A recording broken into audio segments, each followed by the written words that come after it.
Okay, so initially we jumped it like a dumbass and we burned this. We fried it, it was smoking.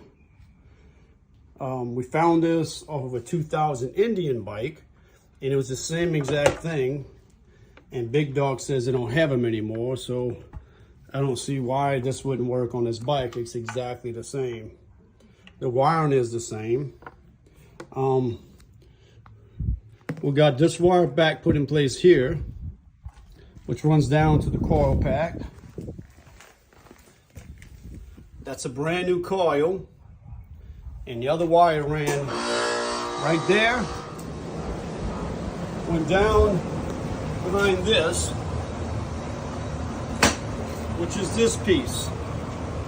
It smells like it's burnt, so I changed this piece too. So everything that was on, coming from this piece here to the switch, is brand new. So I'm still missing something because I'm getting no fire to the spark plug. That's where I'm at, bro. Oops.